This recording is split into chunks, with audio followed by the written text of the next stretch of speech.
Welcome to another episode of Tales from the Hangman's Record. My name is Steve Fielding. All the stories are taken from my 3-volume series of books, The Hangman's Record, covering every execution in Great Britain and Ireland between 1868 and 1964. Copies of these and many of my other titles can be obtained through my website, stevefielding.com. If you enjoy the video, can you please press like and subscribe to the channel? And if you can spare £1 or £2 to help it to continue to grow by clicking the thanks button on the YouTube video or the link paypal.me/The Hangman's Record, that will be greatly appreciated. And, as always, use the comments below for your thoughts on the case, whether justice was seen to be done, and suggestions for future episodes in this series.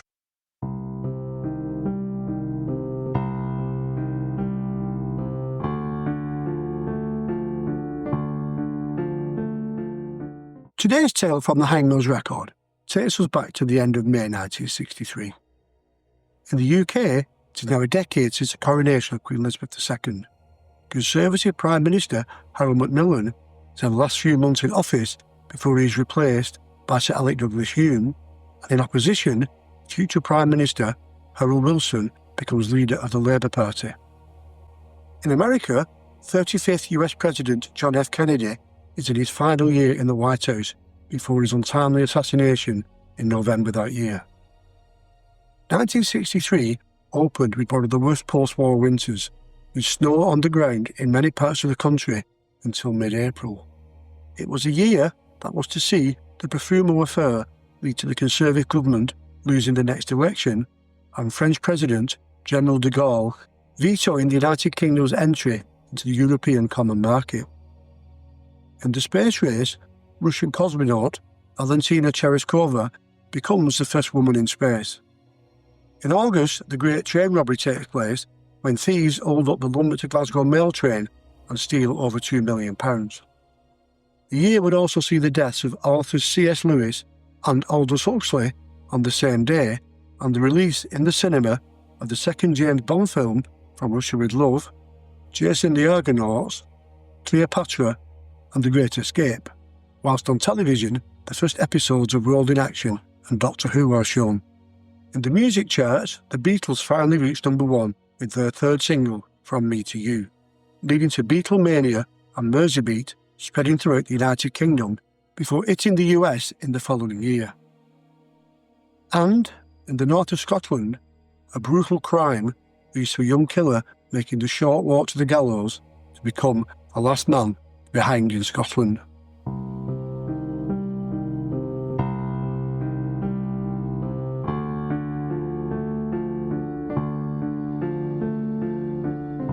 It was while working at John R. Stephen Fish Curers in Aberdeen in the northeast of Scotland in the early part of 1963 that Margaret Guyon first met Henry John Burnett. Margaret, a 24-year-old mother of 2, and 21-year-old Henry, known to his friends and family as Harry, hit it off immediately, and for Margaret, who was going through some domestic issues, he seemed to be just the man to make her forget her troubles. Margaret Guyon and 27-year-old husband Thomas had married 6 years earlier, in 1957, and moved into a flat with her grandmother at 14 Jackson Terrace in Aberdeen. Their marriage was initially a happy one, and in September 1958 they had their first child, a son they named Charles. Like many men from the town, Guyon spent his working life at sea, serving in the merchant navy, and this meant he was often away for long periods, and as a result their relationship began to suffer. She had a second child, Keith, in February 1961, but by now the cracks were beginning to show, and after numerous rows she asked for a divorce. Guyon refused and returned to sea, leaving the unhappy young mother of 2 young children at home with her grandmother, Annie Henderson. In December 1961, with Annie looking after the children, Margaret took up the job at John R. Stephen. One of her colleagues in the factory was the young and good-looking Harry Burnett.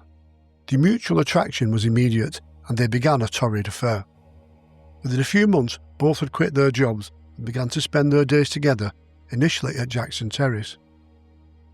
Annie Henderson told them she disapproved of the relationship, and a short time later, Margaret, taking the children, moved out to Jackson Terrace and went to stay with Burnett at his parents' house at 27 Powys Crescent. Within a few days, family friend, retired fish worker Georgina Catanack, called at the house and took the older of the two children back to Jackson Terrace, leaving them with just the younger son, Keith.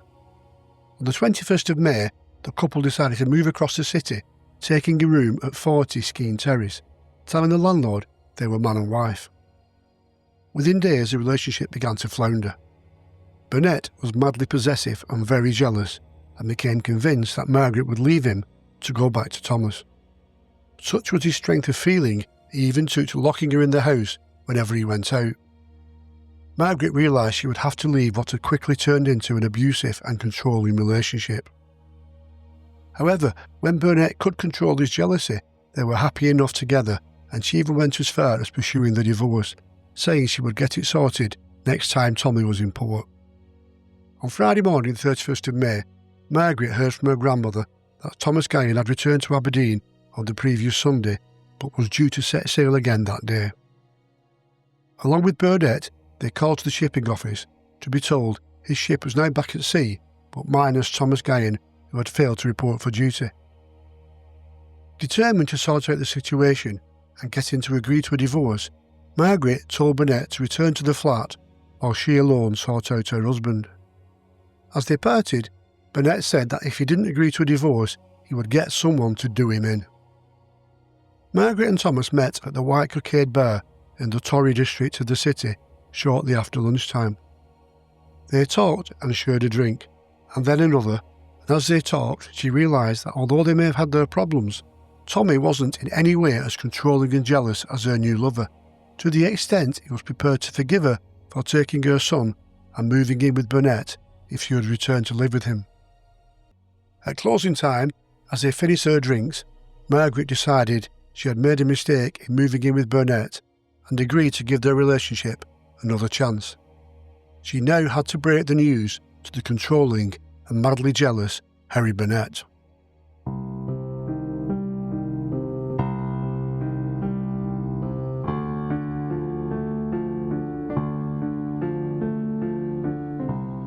The newly reconciled couple collected some drinks and first went to Guyon's parents, where he left a note inviting his mother Matilda to meet him and Margaret later for a drink to celebrate their reunion. They then made their way back to 14 Jackson Terrace, where Tommy would stay while in port. She told her grandmother about the decision, and they agreed to go and collect the young Keith along with her belongings and inform Harry Burnett of her decision.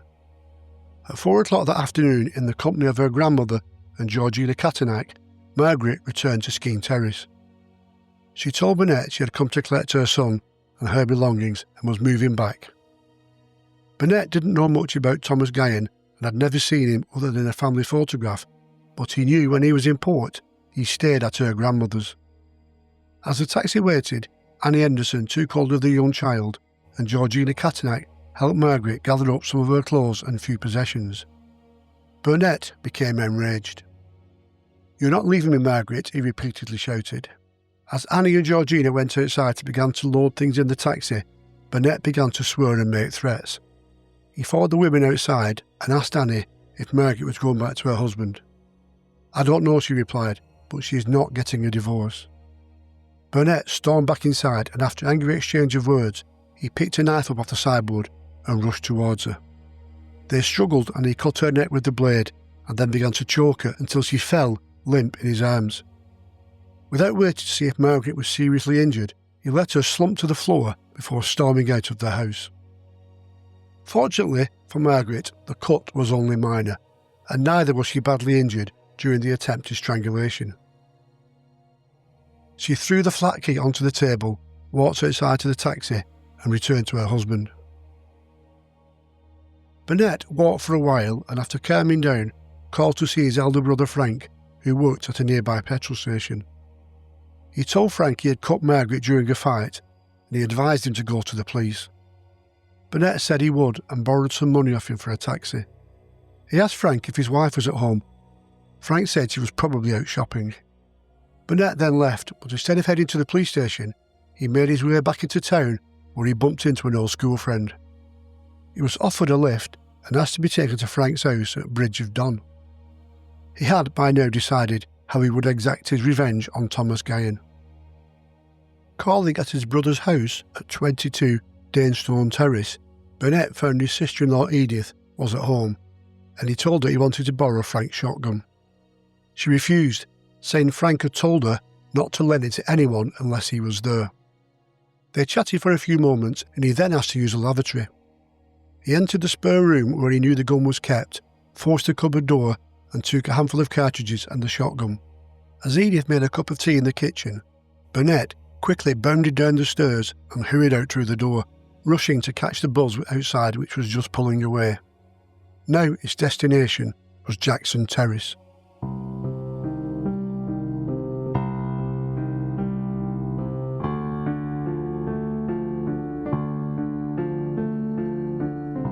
Guyon noticed the marks on his wife's neck, and when she told him Burnett had attacked her, he said he would sort him out. After cooking a meal, the Guyons and their 2 children, along with her grandmother and friend, were in the kitchen drinking and watching television. Georgina Catinack then said she had an errand to run and made for the door. Moments later they heard shouting from the doorstep. "You can't come in here," Mrs. Catinack cried, as Burnett pushed her to one side. "Get out of my road," he shouted, as he burst through the door into the hall. Guyon rose to his feet and made for the kitchen door. In the hall, the 2 men stood face to face for the first time. Guyon angrily moved towards the younger man. Burnett responded by merely raising the shotgun. "I've got you now," he said coldly, and pulled the trigger. Guyon took the full force of the blast in the face and fell to the ground. He died instantly. Hearing the shot, Margaret rushed into the hall and screamed at Burnett. He responded by reloading the gun. "Don't shoot anyone else," Margaret pleaded. Burnett responded by grabbing her by the arm and bundled her down the stairs and out onto the street. They headed up Urquhart Lane towards the garage of James Much on the junction of King Street and nearby Seaforth Road. As they approached, Margaret said she felt faint, to which Burnett said if she fell down, he would shoot her there and then. John Irvine had just filled his cream saloon car with fuel when Burnett stormed onto the forecourt. "Is this your car? I'll take it now," he said calmly, as he thrust the barrel of the shotgun into his face, demanding the keys. Irvine handed them over and stepped back as Burnett pushed Margaret Guyon into the passenger seat. He was about to take his place in the driving seat when Burnett noticed Irvine had crouched down at the rear of the car and seemed to be attempting to deflate the rear tyre. "Get away or I will shoot you," Burnett shouted, pointing the gun. "Don't be so stupid," the garage owner called out. Fearing further trouble, Margaret warned him. "He has already done a shooting. Please just give him the car." Irvine and the garage owner stepped back as Burnett revved up the motor and screeched out onto the road. They drove north out of Aberdeen as the garage owner telephoned the police. A few miles up the road, Burnett pulled the car to the side and asked a man walking by if they were on the right road to Peterhead. Told they were, Burnett asked him for a cigarette and then headed back up the road at speed. Margaret asked him if he had killed her husband. "Yes," Burnett replied calmly. He then asked her if they had done away with hanging.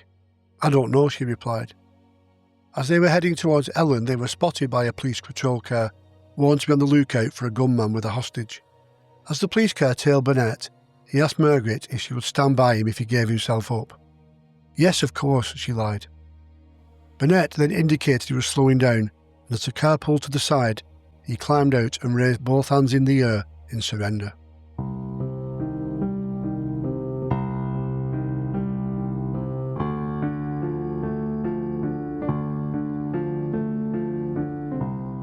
Henry John Burnett was tried before Lord Wheatley at Aberdeen High Court on Tuesday the 23rd of July 1963.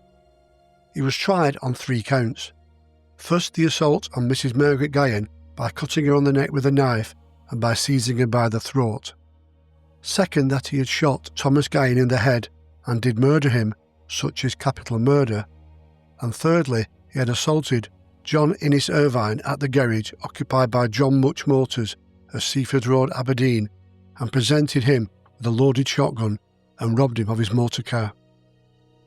Addressing the jury, Burnett's defence counsel, Mr. A.J. Taylor QC, said that Burnett's defence was to be he was guilty but insane at the time he shot Thomas Guyon, a crime which he at no time denied. This was clearly an attempt to spur Burnett from the gallows. His counsel also stated that if the jury weren't satisfied Burnett was insane, they would offer a defence of diminished responsibility and that he would only be guilty of culpable homicide, the Scottish equivalent of manslaughter. Opening for the Crown, Mr. W.R. Grieve QC stated that all the actions Burnett carried out that fateful day were deliberate, that it was his intention to kill Thomas Guyon.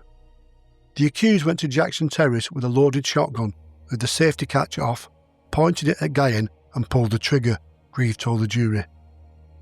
Countering the strong prosecution case, Mr. Taylor went to work.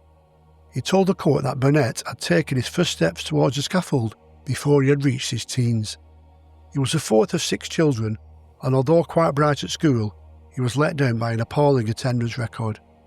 At the age of 11, he went to the local comprehensive, but not long after starting, suffered a severe leg injury in a road accident that necessitated a lengthy absence from school.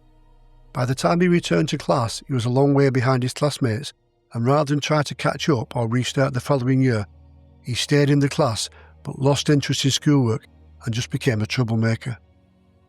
He was unruly both at school and at home, and after a period in an approved school, he was up before a juvenile court for threatening to stab his sister. He was sent to Borstal for 12 months, and when he came out, he drifted from one dead-end job to another. In 1961, he was admitted to a local hospital when his girlfriend left him, unable to cope with his mood swings, and he had responded by taking an overdose of sleeping tablets. Burnett was a voluntary outpatient at the nearby King's Heath Hospital for a time, before he was accepted into the armed forces. His joy at being accepted into the Royal Army Ordnance Corps was short-lived, when he was discharged after less than 6 months, being considered unfit for duty. He then took a job as a curer at J.R. Stephen Limited Fishworks, where he had met Margaret Guyon. Over the 3-day trial, further medical evidence was presented to the court.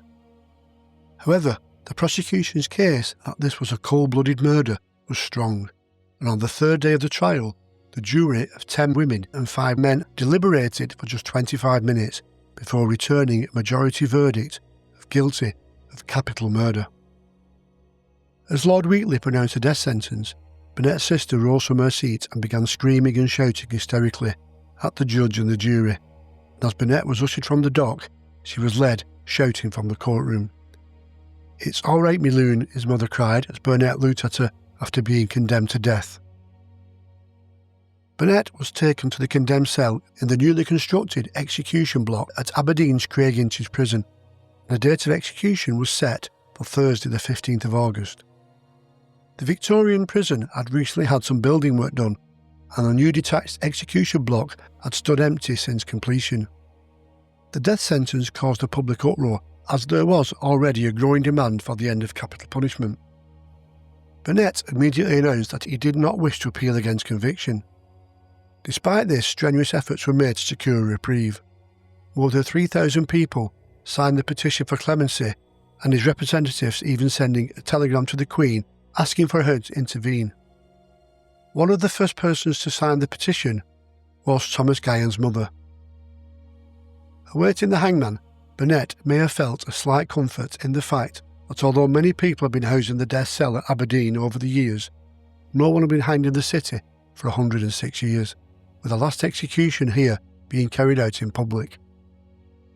Margaret Guyon visited Burnett in the condemned cell and asked him why he hadn't killed her. He told her if he wanted to kill her, he would have done so at Skene Terrace when she told him she was leaving him. Burnett's family were aided in their campaign by the relatives of Thomas Guyon, who felt that capital punishment wouldn't achieve anything other than revenge, and believing, as many did, Burnett was insane. Meanwhile, 8 Aberdeen councillors protested to the Scottish Secretary, Michael Noble. Thomas Guyon's mother, Jean, said at the time, "I don't want revenge. The last thing I want is that he should die. His death won't bring my Tom back. When my grief wore off, I got to thinking about the boy's mother, and my heart went out to her. It's a terrible thing he did, but he's only a laddie." A few days before the execution, Margaret Guyon was rushed to hospital, having taken an overdose of sleeping tablets. The pressures of the case and the abuse from folk in town blaming her for the death of her husband finally became too much. Hangman Harry Allen and assistant Sam Plant arrived at the jail amidst last-minute efforts for a reprieve and set about preparing the scaffold. There was no clemency. The Queen was unable to intervene, and word that a reprieve was denied was immediately relayed back to the prison. With all hope now gone and the hangman already in the jail, Burnett reacted calmly and told his brother Frank he was ready to die. Harry Burnett was calm as he waited for the fateful hour, refusing a last tot of whiskey, claiming the one they had given him on the previous night had been drugged. At 8 o'clock in the morning, he was hanged as a crowd of over 300 gathered outside the jail. Due to an error during construction, it was realised that the prisoner could not access the gallows from the condemned cell, and so had to exit onto the corridor and then turn right into the chamber by the same door the two local councillors there to witness the execution, along with the governor, prison doctor and chaplain, had entered. Reverend John Dixon had been with Burnett in the condemned cell in the hour before his execution, and after praying with him, walked the last few steps by his side and held up a cross for him as he reached the trapdoor. As Assistant Plant swiftly strapped his ankles, Allen placed a white cap over his head, adjusted the noose into position and pushed a lever and opened the trapdoor beneath Burnett's feet. Harry Burnett was certified dead by a doctor and buried in an unmarked grave within the walls of the prison later that morning. Craig Inch's prison closed permanently in January 2014, and later that year Harry Burnett's remains were exhumed and taken to Aberdeen crematorium where a private ceremony was held. Margaret Gayen remarried 5 years later and gave a very frank interview with a newspaper in 1980 describing the suffering she had underwent following the murder and the execution of her husband and lover. She died at the age of 67 on the 3rd of June 2005.